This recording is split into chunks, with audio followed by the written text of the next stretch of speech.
Hello, everyone, and welcome to the final day of the Virtual Island Summit. I can't believe we're already on the last day. Thank you so much for joining this session today. My name is Sarah Forster, and I'm the Head of Events at Island Innovation, and I'm based in the south coast of the UK. Island Innovation is a sustainable development consultancy primarily focused on islands.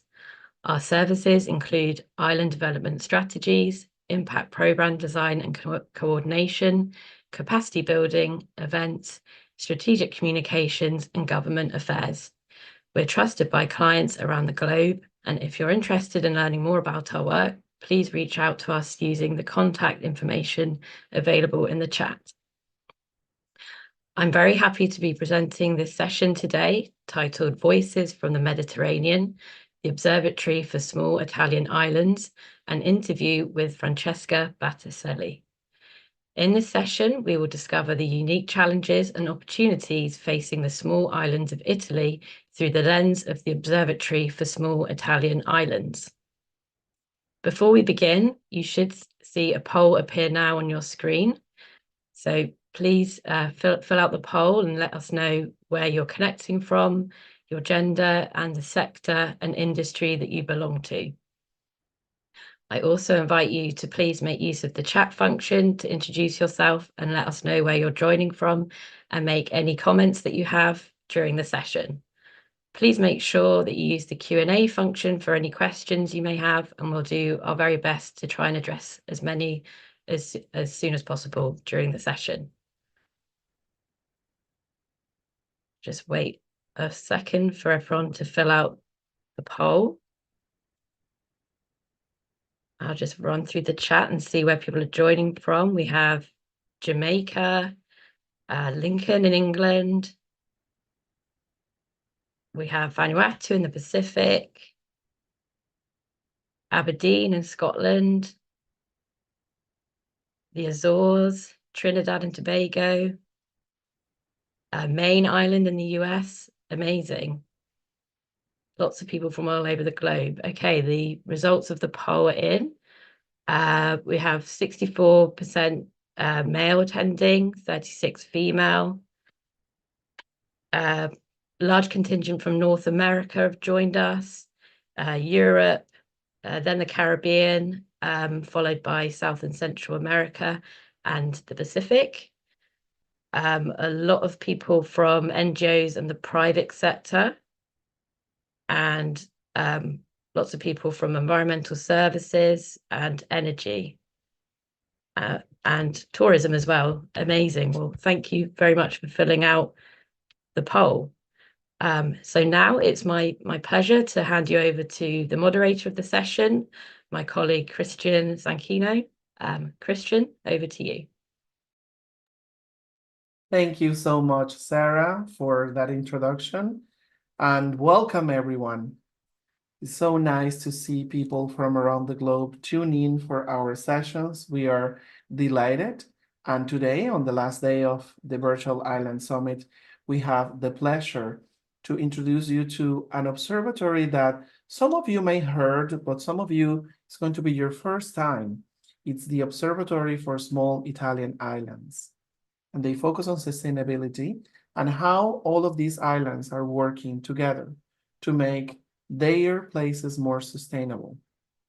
The Mediterranean Sea, a cradle of civilization and cultures, is home to countless islands. Each has its unique identity and challenges. Islands, like in any other place in the world, are often overlooked by some organizations and underrepresented in the government, but they play a crucial role in the region's economic, social, and cultural developments. The Observatory is a valuable initiative that aims to amplify the voices of all of these islands, promoting their interests and contribute to their sustainable development. By providing a platform for dialogue, research, and advocacy, the Observatory seeks to address the specific needs and challenges faced by these communities. Today, we have the opportunity to learn directly from the Observatory, their insights and experiences on a range of topics related to these islands. And at the end of the session, we will have a deeper understanding of small Italian islands and their unique contributions to the region. It is my pleasure to introduce to you Francesca Battistelli from the Observatory of Small Italian Islands. Francesca? Yes, good morning to all. Oh, that morning maybe for someone of you it's evening or afternoon. So I would like to thank the Virtual Island Summit to give me the opportunity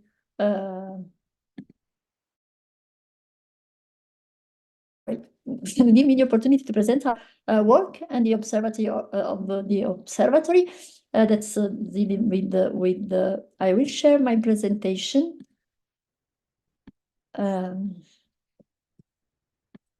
Yeah, and the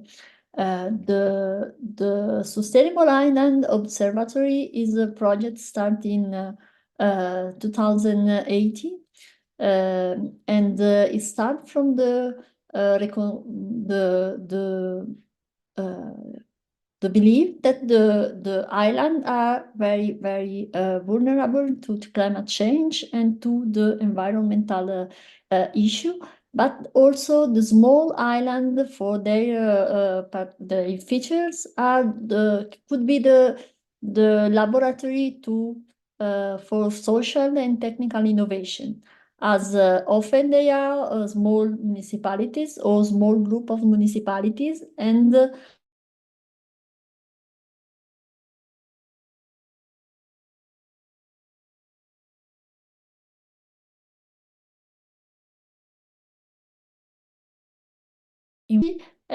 so they have with the nature a specific and peculiar relationship. So the initiative was from my institute, that is the Institute for Atmospheric Pollution Research of the National Research Council of Italy. That is the huge research organization in Italy, and from Legambiente, that is ONG dealing with environmental issue at large. So the aim of Sustainable Island Observatory is mainly collecting data and best practices from Italian small island concerning energy, water management, waste, tourism, biodiversity conservation, mobility, and we are introducing new topics as cultural experience and network at international level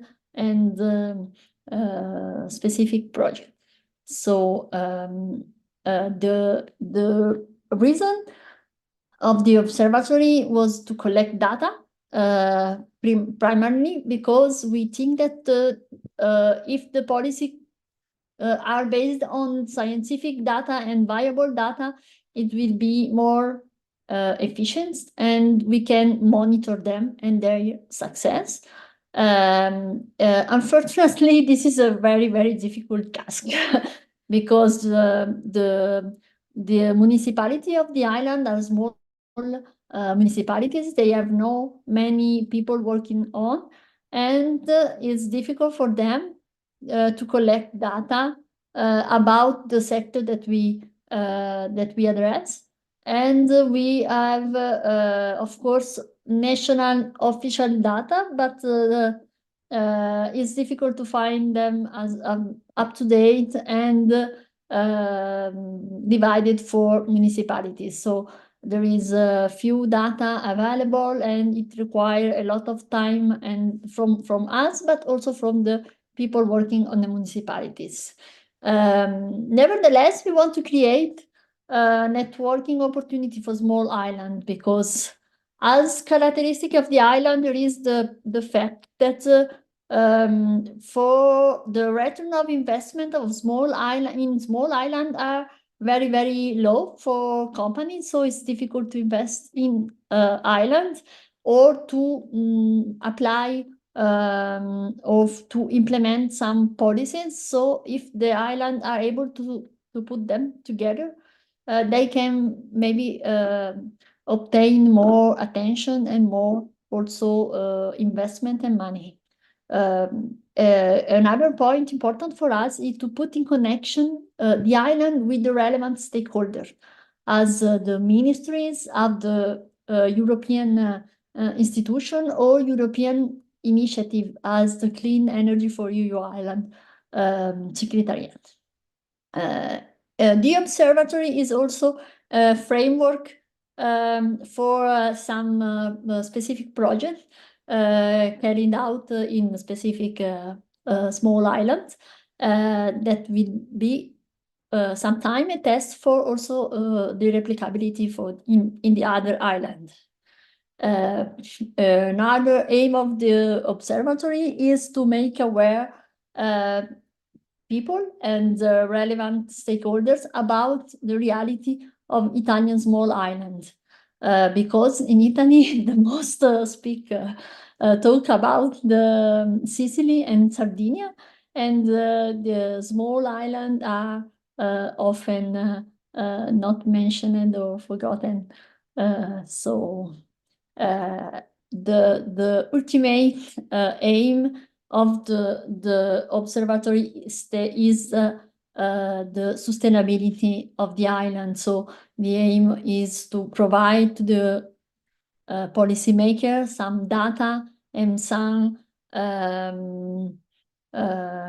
science-based supporting support for policy, and also to share best practices in the Italian island, but also collected around the world, and more specifically in Europe, as the legal framework could be similar. So this is the topic of the observatory. We study 35 maritime small islands, but more specifically the 29 inhabited. And we focus on 26 islands that are among the 29, but there are like more than 300 inhabitants, because the 3 other are mainly like prisons or only place for restaurants or hotels. So we focus in the 26 islands. They are managed by 33 municipalities, and for a total of few of 200,000 inhabitants. Among these islands, 19 are not interconnected to the national electric grid. So this is brings some other issue about sustainability, but also are the same that are not connected to electricity grid are often not connected with the pipeline for water and for other necessary goods. This is the general picture of the Italian island. That what I probably mentioned before. In general, small Italian islands are suffering from the lack of personnel because the skilled personnel go away, living away for the winter, and they come back only in the summer season. And there are many differences between the number of inhabitants in winter and in summer. And there are some islands, the population in summer is like 5, 8, or 10 time more than in winter. So this is cause some problem to manage the services, because they are not. It's difficult to find the right dimension of the structure of the services. Sorry, it doesn't. Okay, this is the quite new try that we are introducing in the observatory.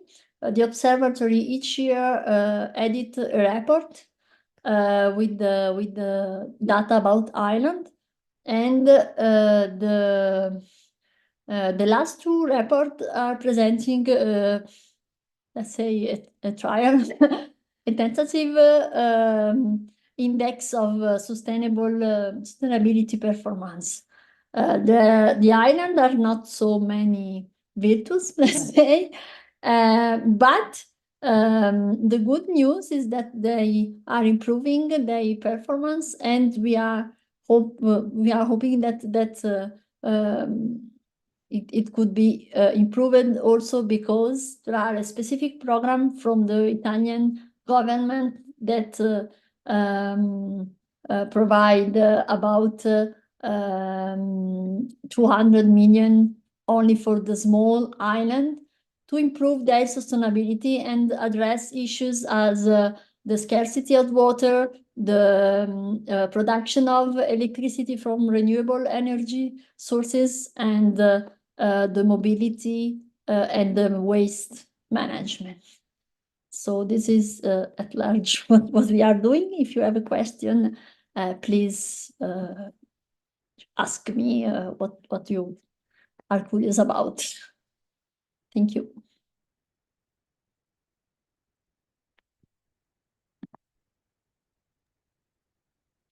Thank you so much, Francesca, for your presentation.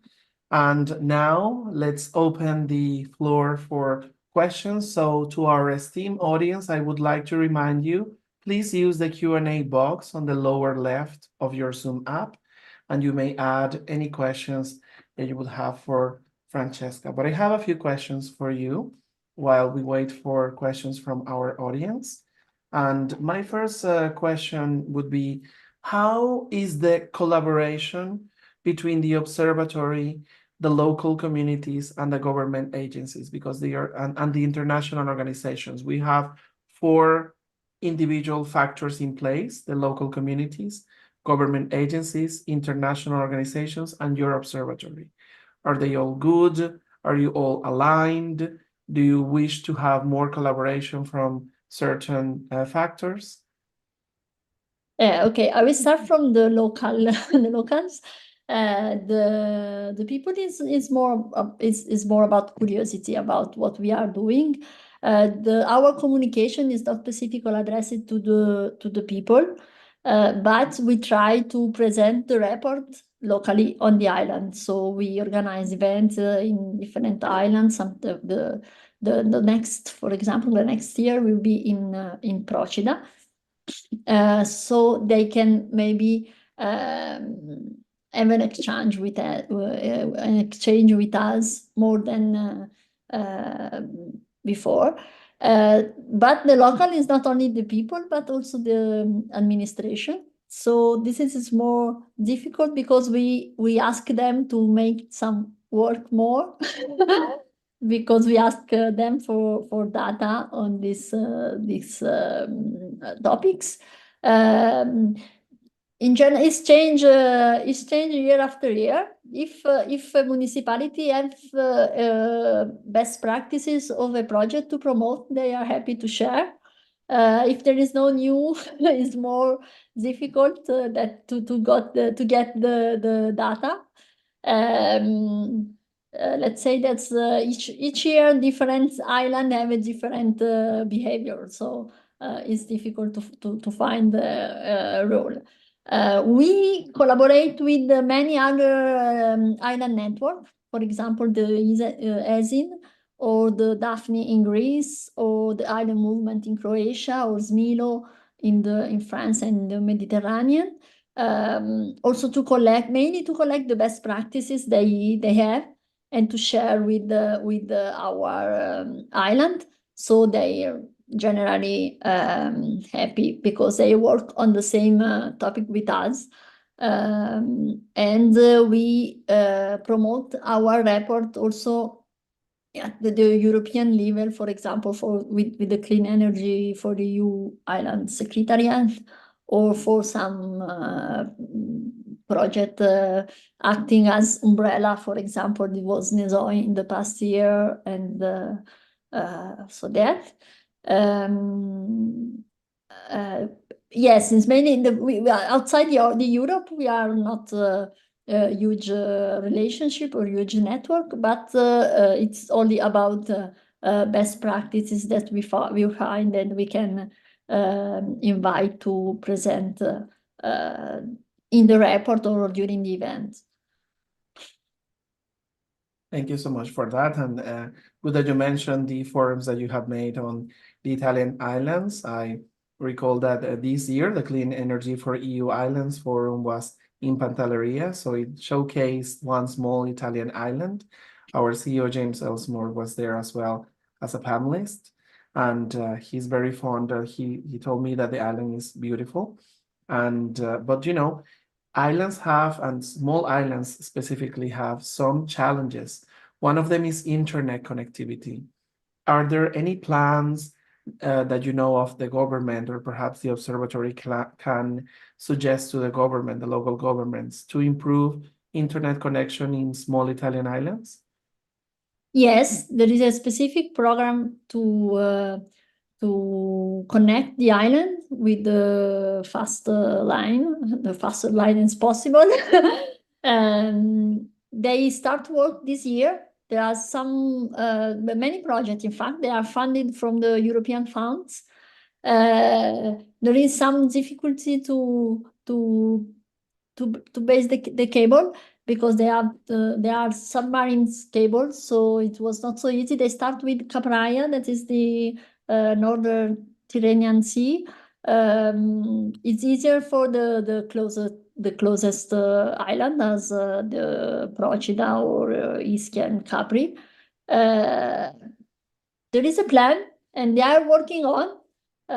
We are waiting for some result. We invited them in the past event, presenting the report. So we are monitoring the situation.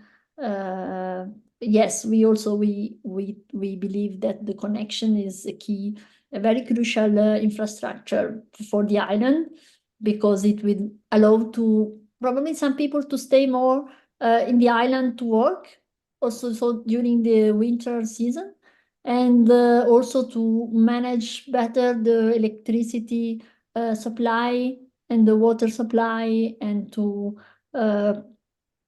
let's say enhance the energy wastewater nexus in many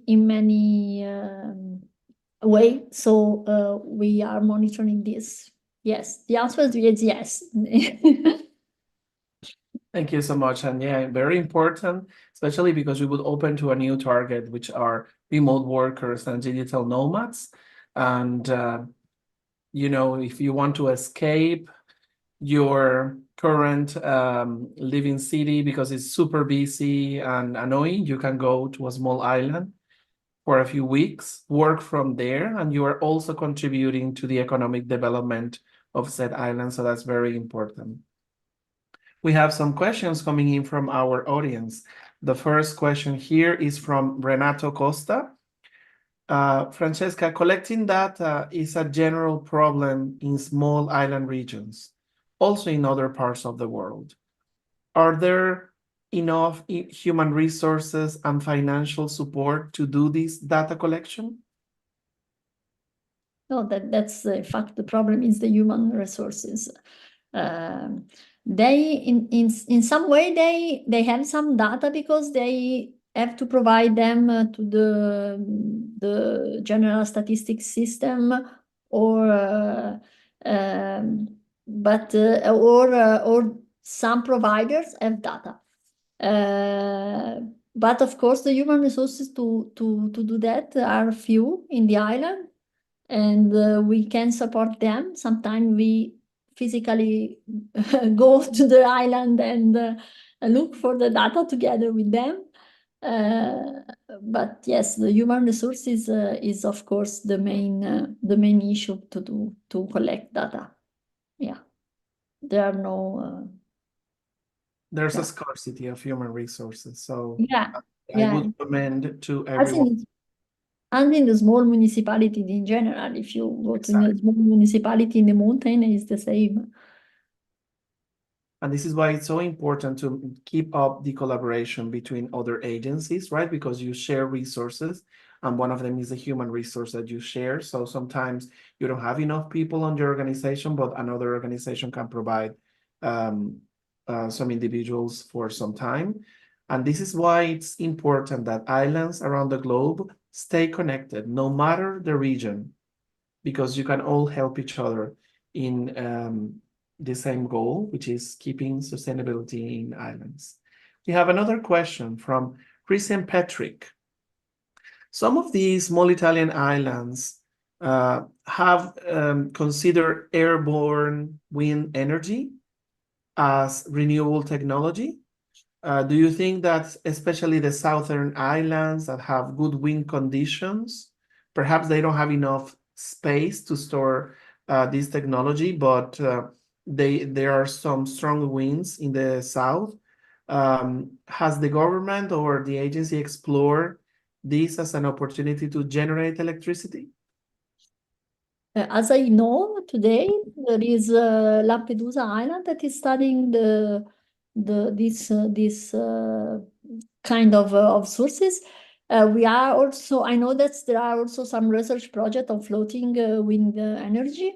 The problem with the wind energy is the social acceptance. This is the one of the main problem.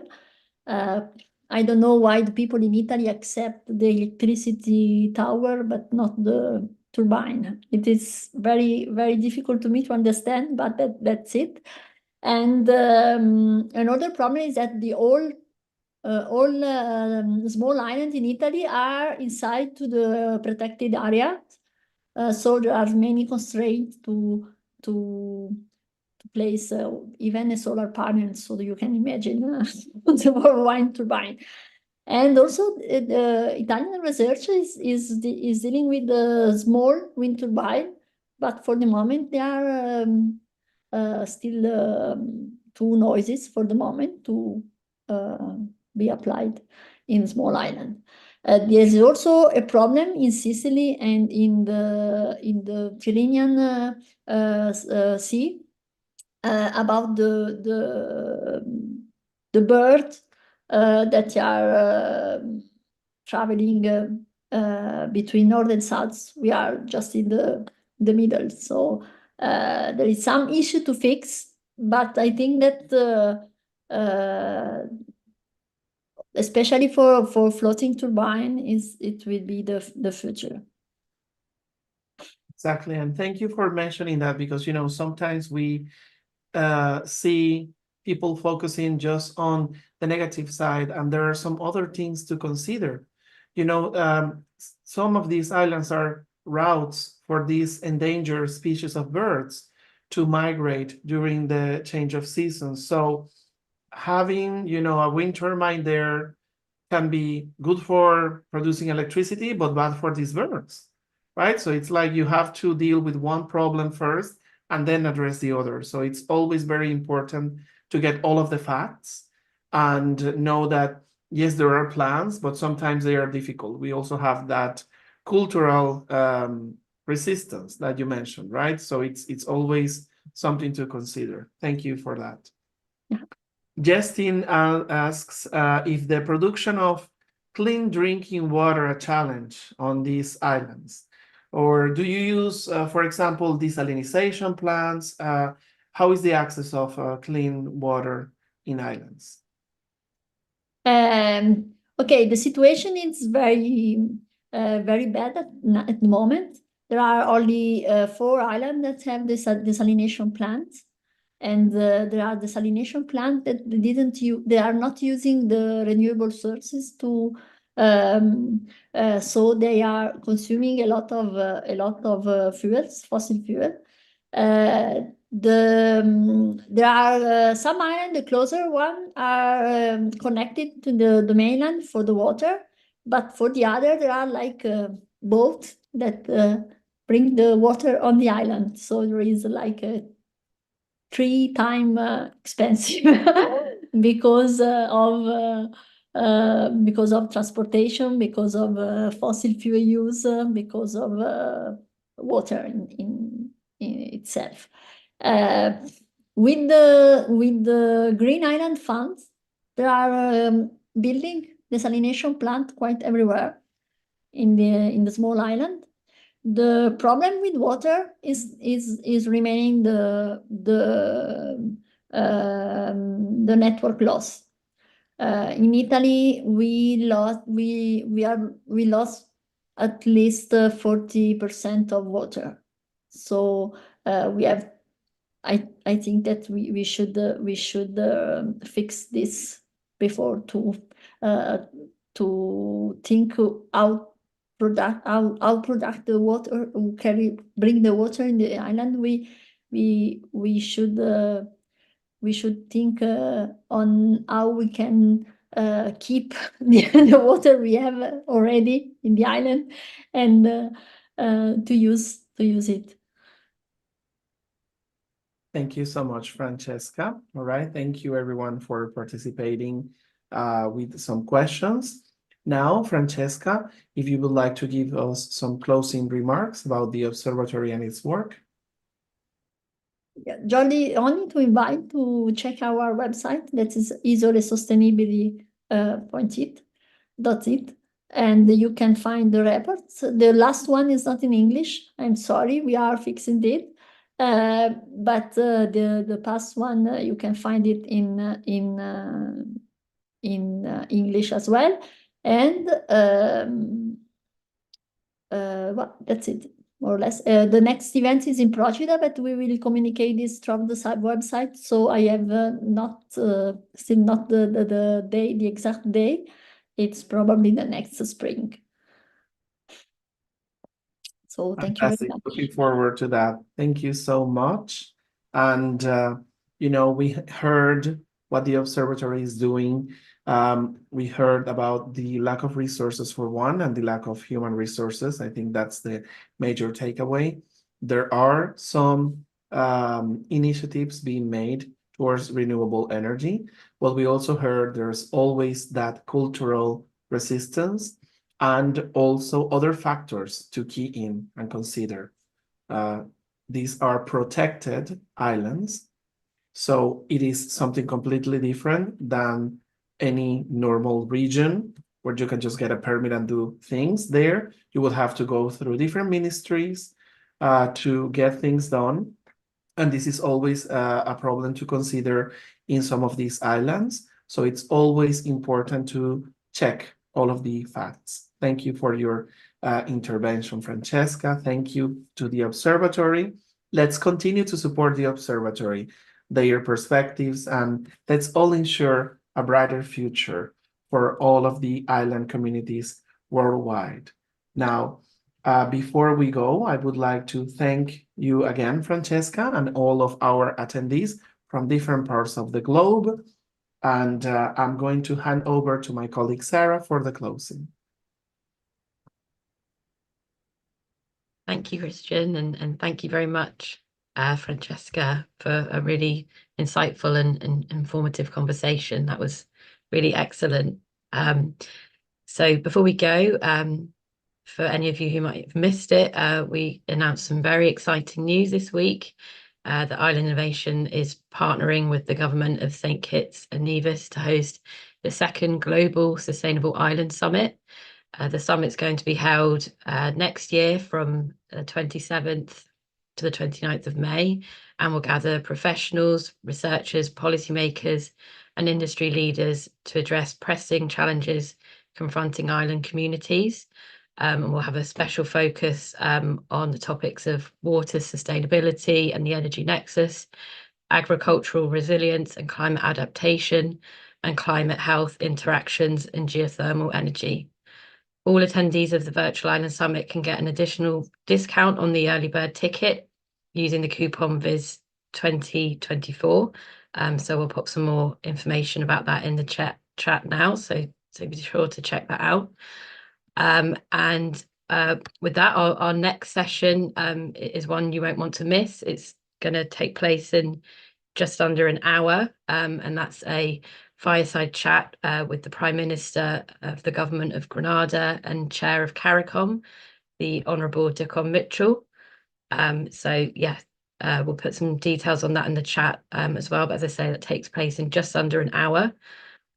So thank you very much, everyone, for being here today. And we hope to see you shortly on the next session. Thank you.